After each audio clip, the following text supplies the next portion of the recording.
All right, Fern, we're going to kick off this episode direct with a question from one of our listeners. You ready for it? I don't know. We're going to find Here, out. here we go. I check people into class on my gym's software at the beginning of class. It takes me 1 to 2 minutes, but I do it on my phone. Do you think that this looks so bad that I should get a computer at the gym to do it on? I also take pictures and videos during the workouts for social media and to use in order to help people see their own movement. I'm not the type that's attached to my phone all the time, so I notice when it's in my hand during class, and I don't like how it looks, but I'm also not sure how to replace the tool. Any advice? There's our Well, question. there's two separate things there. What are I they? think one is checking people in. The other one is I'm using this while I'm coaching. Right, as I a don't. tool, like she says, Yeah. for both in social media and for movement correction. I don't necessarily have a problem with the checking people in with your phone. My only question is why can't they do it? However, I know people don't check in when they should. There's ways around that. From a standpoint of just forfeiting 2 minutes of your class, I don't recommend it. It sounds ridiculous, but 2 minutes is a lot. You know, so that's either coming out of your whiteboard brief or a warm up or your cool down. You know, let's say that you are lucky enough to get 7 minutes of a cool down. Now it's 5. And we know that anything less than 7 is not actually a cool down. It's just clean shit up, basically. So, Right, so I guess, so let's break this into multiple parts. Part one is the actual just act of checking people in. She doesn't mention what software she's using, but like you said, one, why are you not putting this on the athletes? And yeah. now maybe that's a software issue. Maybe you truly can't on the software, but I would imagine, a simple iPad solves that problem. You put it in the front of the room, you get one of those stands when you show up, check your name off. And then you're putting that on the athletes. And maybe, either you or a second coach or somebody else kind of runs through and just make sure, hey, there's 20 people in class and there's 20 people logged in. We're good to go. We're missing somebody. We figure that out. Worst case scenario, you just use the whiteboard, write everybody's names down, and then check, because I do this very regularly, and then just check everybody in afterwards. Because this is how you catch some people that are if you have punch cards or they're on session plans who are not checking in and they're coming 15 times a month, but they have a 12 time a month membership. So I recommend like either putting on the athletes or doing it after the fact. However, there's a place to like do it right then and there. But if that's the case, I would really encourage you to get them to check in because they're early, or they should be a couple minutes early. So they should check in on their own. If you can do it on your phone, for most member management software, they can do it on their phone as well. And then maybe Yeah. you just verify, right? So if I can see you checked in, I can just check my phone real quick, count everybody. Like who hasn't checked in, check in real quick, go get your phone. And now I've made a 2-minute process, a 10-second process. Yeah, because one thing we want to make clear is we're not downplaying the importance of checking people in for, just reasons of accountability, knowing who's showing up at your box. But like you said, maybe you have a punch card, maybe you have a 2-time-a-week membership, maybe you have a drop-in. So as far as actually running a business, something needs to happen there. But I like your idea, and that's something I've seen plenty of times at boxes. They write everyone's name on the whiteboard, and then at the end of class, or maybe even at the end of the day, they go into their system and check everyone in. But I'd say first and foremost, try to figure out why the members themselves aren't doing that. No, I definitely think people should be checking in. I just don't know that it should be, depending on who you are, like have somebody else do it, like right before rather than you. So that's a very solvable problem. I don't think that one is as big of a deal as the second piece, which is I've got my phone and it's in my hand when I'm coaching. That one is a bit more of a problem in my mind if you're coaching. So let's discuss that, because that's really where we are in this world, right? Everyone has their phone on them 24/7. Everyone's got their head down. We can be in the middle of a conversation at dinner. People have their phone out. So what is the role of a phone in the classroom? When is it acceptable and when is it absolutely not acceptable? For the most part, it's very limited, right? I think during a heavy session, when there's a lot of breaks, meaning people are taking 2 to 4 minutes break between lifting sessions, potentially an EMOM, but even then, your time constraint, like you got max 45 seconds, which isn't enough to show anybody anything anyway. And then definitely not in a Metcon. So for the most part, my only acceptable area is during a heavy session. If you need it, go ahead and do it. So I'm not like all in phones are the worst, but they have limited utility. If we talked about practically how is that getting done, like you're definitely not videotaping somebody mid Metcon, stopping them, rewinding the video and then showing them that. Like that's not happening. So I struggle to find why we would have it there. And if you're taking videos and all of those other things, I would just find another time to do it, like not during your class when you're sitting off on the side and there's a different, like right after your class or something like that.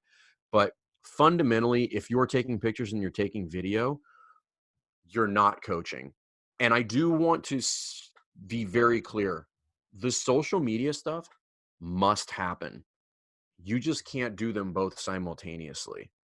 And if you can, if you're saying you can, I just don't believe you. Yeah, I mean that's a challenge because without knowing a little bit more about this person, maybe there are box owners that it's like, hey, I'm the only one there all day. Then there are boxes like yours, CrossFit Rife, where you might have multiple coaches on the floor or somebody just hanging out. So and let's brainstorm some other options. Hey, people are early, hand them your phone, snap a few pictures if you don't mind. So there's something like that. There's, hey, your members are taking videos, share those with me at the end of class. There are ways around it if you're the only one. I just don't want people to hear this and be like, well, Fern, that's great in theory, but I'm the only one at the gym today. Maybe you are that day. And I'm not even saying that's not a real thing, but you're definitely not the only one there. Let's assuming that you're open 6 days a week. You're definitely not the only one there for 28 days of the month. And realistically, if you have somebody coming in and taking pictures, if they can get 20 to 30 pictures, like in one between maybe 2 or 3 classes, that's all you need to get started. That's one a day, and that's a good start. We would like you to do 2 to 3 times a day, but again, not at the expense of your coaching. And if you're taking pictures, you're definitely not coaching. If you're taking videos, you're definitely not coaching. They're typically not very good anyway when you do that, because again, you're trying to do 2 things at once. So if I'm supposed to be coaching and I'm simultaneously trying to take a picture, they're probably not a very good picture. Or it's this randomness of a panning picture, a video of a class with no context and like potentially a bunch of bad movement in the video. So like it's like anything else when you're trying to do 2 things at once.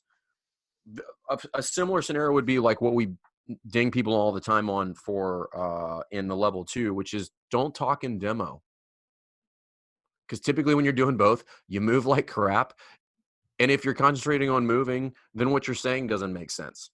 So it's like do one thing at a time. Again, I realize it's a challenge. Like, listen, nobody understands that more than I do with regard to, hey, social media is important. You need to coach. You can't do both at the same time. Like trying to for that gives me anxiety thinking about it. Well, you're also only putting it on the owner's perspective or the coach's perspective, but your athletes as well. They may be looking at you like, what the hell? I'm here as a paying member and you're videoing. You're trying to promote your business. How about you coach me? They may love it. On the flip side, they'll be like, hey, tag me in that when you post it. So there's pros and cons to both. I'm not naive to that, but just the fundamental purpose of me stepping onto the floor and calling myself a coach is a coach. I'm not stepping on the floor as the social media manager or the gym photographer. Like I'm wearing a coach shirt, which means I should be coaching. Yeah, and take a page out of the jiu-jitsu book. Oftentimes busy classes, here's what they do at the end of class. Hey guys, let's gather around, let's take a group picture. Right? Yep. It can be that, or where I currently train, they literally have someone during class, like you're saying, with a better camera than your phone, mind you. So they have really good quality photos. Because I think one thing that you said is true. It's like the whole do less but better mantra that you and I put out there. It's like If you're trying to take pictures and coach, you're doing two things poorly. And Very poorly. and this day and age, this is not a social media podcast, but I can tell you, the better your pictures, the better quality your pictures, the more views they're getting. No one wants to look at some blurry picture of someone pulling early on a snatch, rather than a crisp shot taken with an SLR, zoomed in properly with the right lighting. Maybe even set up a special workout time monthly, quarterly, and say, hey, this is the workout. There's minimal coaching because I am going to be taking pictures, but if you want to be featured in this, let's do it. It's also, again, where I would need to be to take a good picture generally doesn't match up with where I would need to be a coach. So you're probably not in the right position, which means I'm always forfeiting something, either the quality of the photo or the quality of the coach. And again, now I'm doing two things not very well. Another option is that you kind of alluded to, but typically you have a member in your gym that's like dabbles in photography, and then schedule that. I think Stu Brower and I talked about this on one of the episodes that we did from What the Fuck Gym Talk, but have them come in because certain movements photograph much better than others. Absolutely. Like one that's pretty awful that photographs pretty terribly is toes to bar, because typically you're getting shots of people's buttholes because they're in that up flex position. So, you're taking it out and you're like, that looks great. And I'm like, it looks awful. I don't know what they're doing. All I see is the backside of this person's body and it's not in a flattering position. Or what's another one that photographs really terribly? Burpees don't photograph that well. Like they're either Right. laying on the floor or in the midst of a transition. And if you're not shooting 60 frames per second, then it's blurry as crap. So, there's Yeah, other, let the photographer do that. Come in, just set up a time, ask them what movements they want to photograph, and then come in and then see if you can do a barter, or maybe they'll just do it for free because they want to practice, and yeah, they'll give and you and 300 photos. I mean, every box has a quote unquote photographer these days that aren't actually photographers. They just like to think they are, but they want to promote their business, and they might say, hey, cool, but I'm going to watermark the photos with my name or, my company. So definitely take advantage of that. And like Fern said, if you're going to do that, have them come in on a smart day. A movement that I thought might be cool is like rope climbs, because maybe you're putting it out there and people that have never been to the gym, because that's really what this is for. Your members want to see pictures of themselves working out, but then you're really doing this to appeal to new members that will come in and they're like, wow, they have ropes there, or they have rings, or, maybe someone at the bottom of an overhead squat where they're nice and steady and, everything's locked out. So nothing's fuzzy and out of focus. So it sounds like, all right, we've chipped away at the check-in process. We're kind of giving you the best practice for photos. Like, let it be the rare case that you pull out your photo.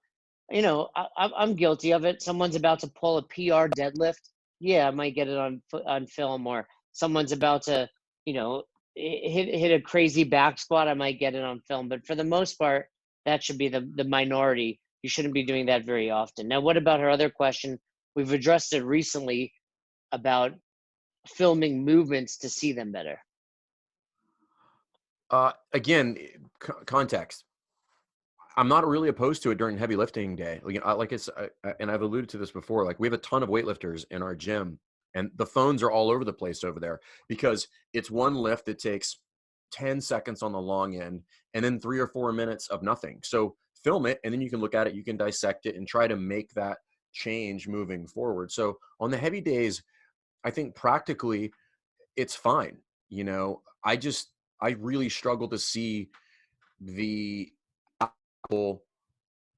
use of the phone during anything other than a heavy lifting day where there's 1 to 2 to 5 movements maybe, or 5 reps, and then a lot of waiting around.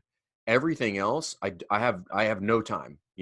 Now, again, having had a gym for more than a decade, I'm not naive to the fact that maybe you are a one-man band. Like maybe you are the gym owner, the sole coach, the social media person, the plumber, the electrician, the website guy, and the accountant. I get it.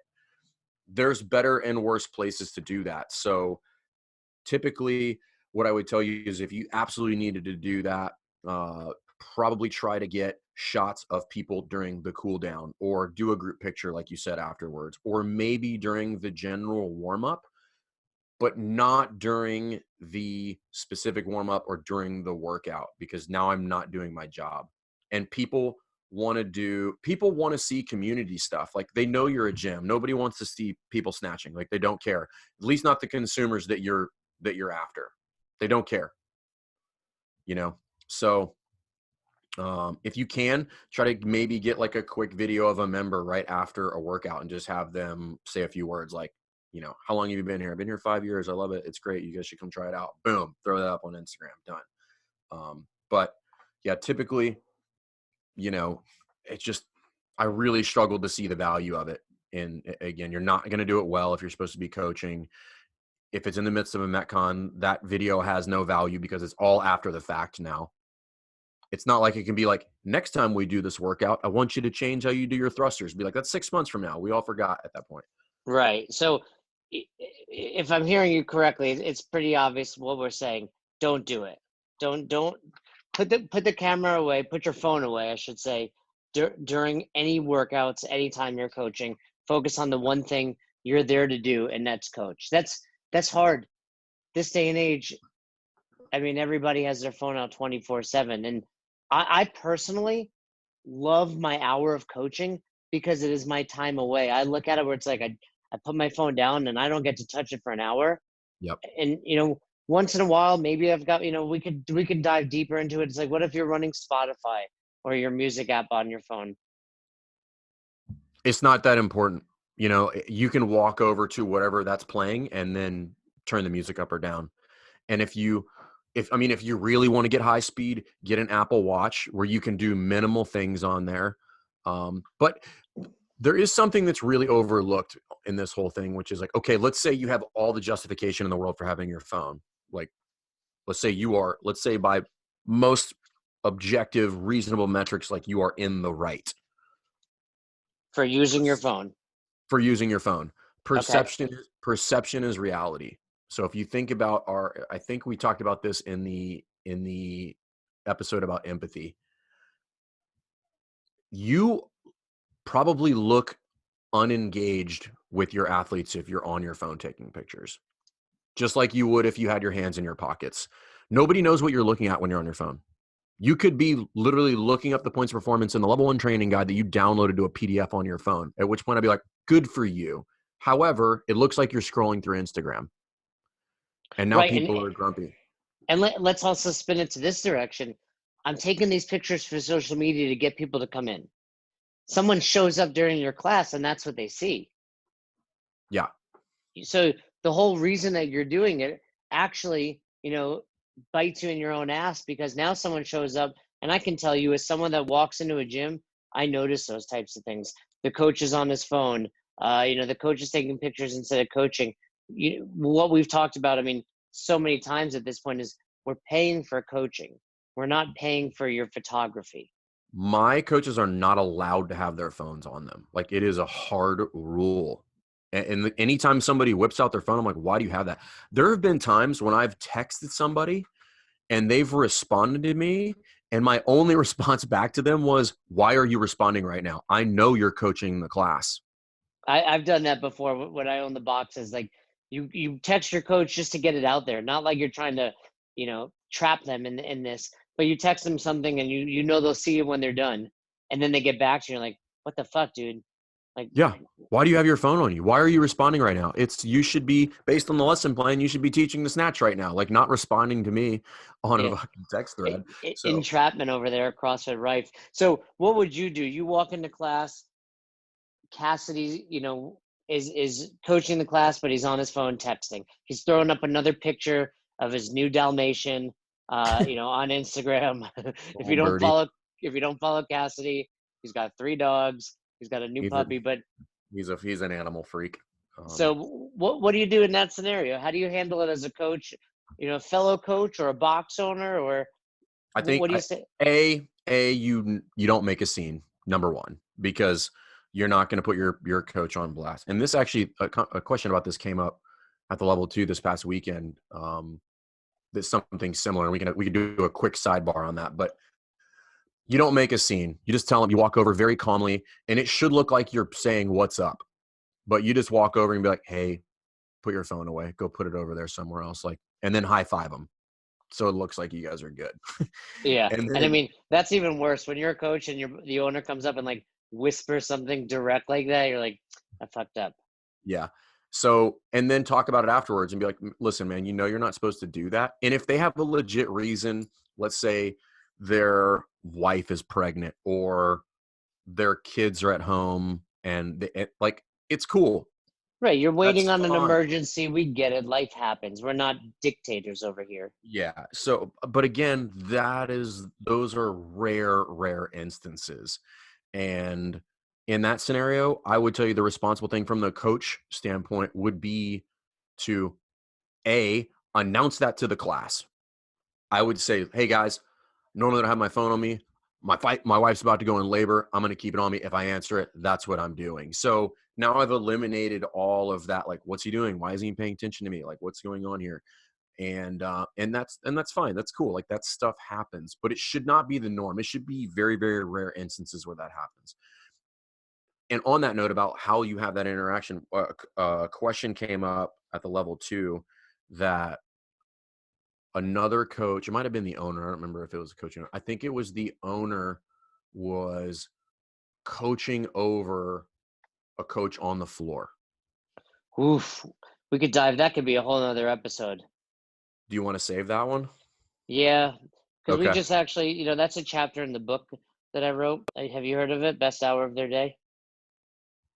Is it about my road to 2012's regionals? It's about your Division I college basketball Oh, career. good. That's great. That's perfect. But anyway, yeah, no, I have a full chapter in there where I was watching one of my coaches coach and I lost my mind and did not handle it well. So yeah, I think we should have a full episode on how to handle improving your coaches on the floor, like live in action. But let's tie a bow on this episode. Okay. Basically, what we're saying here is minimize the use of your phone on the floor. Even if you have good intentions, try to minimize that. Your athletes don't know about it. It's one of those scenarios where Nicole Carroll says it, and I don't remember her exact phrase. Maybe you do, Fern. She'll say something about like, hey, if you want to throw an F-bomb out there, it's okay, but it better land well. And it's one of those scenarios, same thing, like you may make 39 people laugh and make one person angry. It wasn't worth it. And I think the phone is in a very similar situation. Yeah. I mean, I think it was something along the lines of like, hey, if you're going to throw an F-bomb, it better be intentional. Like, it better have a specific purpose, not just that's casually how I talk, Yeah, in a professional setting. Like it's not weird if everybody's crowded around this one person that loaded up a lifetime PR for a double deadlift on there. And you're like, hold on, stop, break out the phone. Let's get this on video because this is a big deal for you. That's cool. I mean, like, that has impact. It shows that I care and I want to capture this moment for this person. That's entirely different than I just kind of randomly walk around, pull my phone out, take a picture, and I'm not paying attention to what's going on.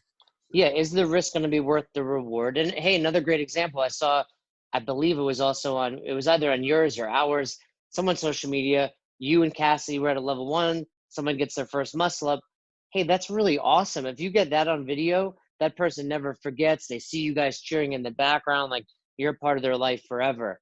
But, that had a very intentional moment. And in addition to that, it was literally one person moving. Mm-hmm. You don't have a class full of people hitting pull-ups and thrusters. You have one person attempting a muscle up. So it's a very different scenario. And more importantly, that video wasn't taken by us. Like, we were coaching at that point. Like, we had just walked that person through that. I believe it was her second attempt at that. I think that was a random person. It may have been Kristen, but I think it was a random person in the seminar that took the video, because I got But that after the fact. that's just to the point. It's not like back in the day. Hey, here's a digital camera. Have you used one of these before? It's like 7-year-olds take pictures. Like Mm-hmm. I've literally handed my phone to a child and been like, grab a picture of this. Like it's like they're born doing this now. Like, it's different than when we grew up. Everyone knows how to run a phone. Everybody knows how to hit that button, even on an Android, like crazy people that have Androids. So point is, hand your phone off and let somebody film for you, take a picture for you.